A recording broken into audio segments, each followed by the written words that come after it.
Come on, Tim. Okay, to continue our discussion, who's your favorite living comedian? Sarah Silverman. I would say Sarah Silverman. I think she's very funny. The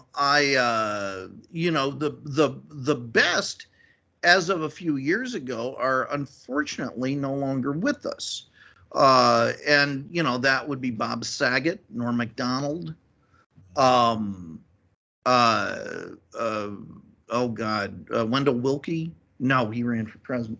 Um, Bob Saget, Norm Macdonald.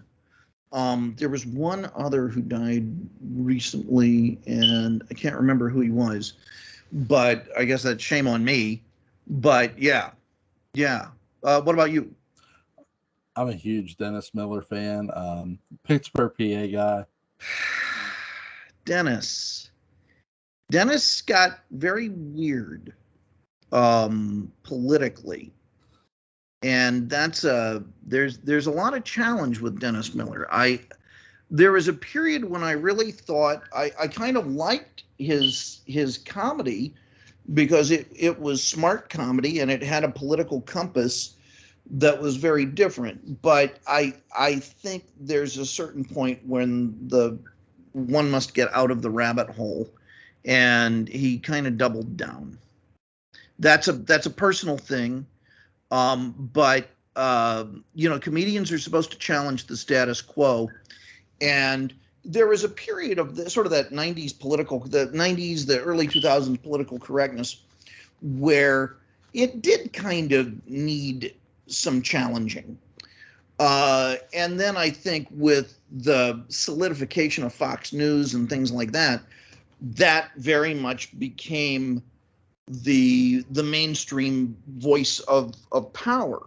And at that point, a comedian is no longer challenging something and offering an alternate point of view.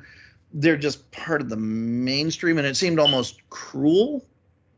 Um, and that's a shame. I really, really, really like Dennis Miller, and I really, even though Dennis would be the first to disagree with his skill as an actor, I thought he was wonderful as an actor. I really enjoyed Bordello of Blood. Yeah, funny story about that is he did not like he tore up the script and basically turned it into his own comedy, like comedy. And that's fine. So did he contribute somewhat to that script? Yeah, the script was he had said that the script was awful, and he basically rewrote it as a comedy. That's Like that's wonderful. and like to me, Bordello of Blood is a fun watch. I really like that movie a lot. Yeah. I enjoyed him like when he was on sports radio. I really loved his a lot of his stand up in the 80s and 90s. The one where he appears on stage dressed as Michael Jackson is funny. Um Who's he he dressed as? he come on dressed as Michael Jackson and he threw the hat. It was like early Oh 90s. my gosh, It was that's funny. He great. it was funny. The Dennis Miller Black and White is really funny too in the 80s.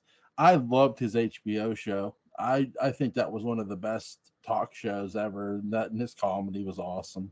Okay, now you're a football guy, right? Yeah, What did you think of his NFL stuff? better than what people give it credit for. It was I agree. it was entertaining. The point Howard Cosell's yes, new sports, but he was entertaining as well.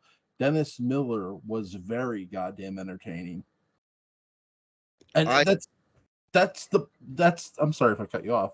No. Um, that's the point of having somebody who knows sports and can be entertaining at the same time. I wish because he's from PA. I know he lives in LA. I wish the Steelers would hire him to do color commentary Why do you think they don't? simply because he didn't pan out for for Monday Night Football. And no offense, look how many other people didn't pan out for Monday Night Football. I don't know. That was the only one I ever paid attention to. There was a lot after him, and I think there's always this sort of false pressure. Oh, you got to be the next Howard Cosell. No, you don't. But Yeah. you need to be entertaining like Cosell's. And the two closest people I heard do that. One was Dennis Miller, and the other was John Madden. Yeah, yeah, yeah. John Madden, that guy, Yeah. I that guy. think, yeah. So, I mean, for me, like, I really enjoyed Dennis Miller's. I always watched Monday Night Football when Dennis was doing it, and I still watched Monday Night Football. I do wish he'd get back into doing sports or even doing something with movies, something like a host or something. He's fun to listen to. What does he still have a show? I know he came to Knoxville a little while ago, and I know a woman who is so liberal she stormed out, which I both think is sort of vaguely ridiculous and admirable at the same time. It's like I I feel two ways about that. I know he's been I know he's been guest on certain radio shows. I don't know if he has one of his own. I know he did for a while. Yeah, yeah. Interesting fellow. Um, If see, to me, like when AMC does Fear Fest this year, that's who they should get to host it, Dennis Miller. okay. Yeah, That yeah. I'd watch. Like if like TNT brought back Monster Vision and they couldn't get Joe Bob Briggs, get Dennis Miller because he's just a lot of fun to listen to. Yeah, he is. And I will say Miller was very, very influential on my writing in terms of my humor. Because Miller made it. This is going to sound really insufferable, so let me say it. He made it safe to be smart. He made it safe to make references that not everybody's going to get. He made it safe to enter into what he called free association hell, and that really that meant a lot. That really, as I said, it made certain things safe. Um, and I loved how he was able to make, just for the sake of weird word pictures, especially when it was on Weekend Update, uh, just connect really bizarre things that did not belong together. That, I mean, here's a guy who could be making a reference to, Samuel Beckett, the absurdist existential playwright, and the Yancey Street Gang, and Nancy Reagan dressed up like the Riddler in Frank Gorshin's old Riddler costume, all at once.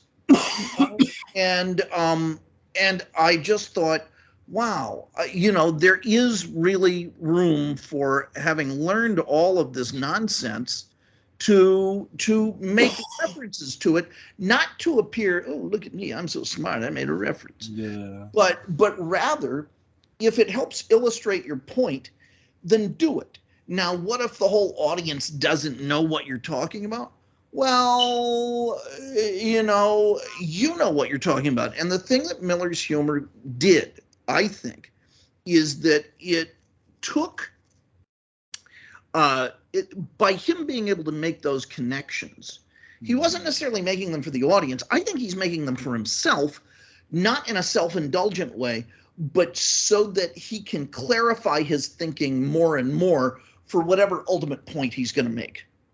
And he doesn't censor himself for people who might not know what he's talking about. I think that single thing, censoring yourself because so-and-so might not get the joke, it is condescending. Yeah. It is a form of gatekeeping. It assumes that the audience doesn't know what you're talking about, or that the audience cares about getting every single reference, because I don't think the audience does. The audience is looking, overall, are they entertained? And Miller's continued success is a case in point that yes, they were. Yeah. So yeah, that's my Dennis Miller thought. Yeah, very funny comedian. Good actor. Better than people give him credit for. Better than Dennis Miller himself gives credit for. Yeah, he is. But Is there anything you want to add about the Ghost of Quentin and the Ghost of Gerard before we go? No, I certainly I wish the Ghost and Mrs. Chicken were part of it all, but they're not. So we just have to live with it. Link to the Dark Shadows Daybook Unbound. The physical edition will be in the description box. And again, congratulations to my buddy Patrick McCray for getting that out. That is so awesome. And if anybody actually has a copy of the hardcover version, will you like take a picture of it and show me? Because I still don't have a copy. Somebody needs to get a copy and mail it to Patrick McCray. Exactly. Jewel, I'm off. Have a good night, sir. Bye. Bye.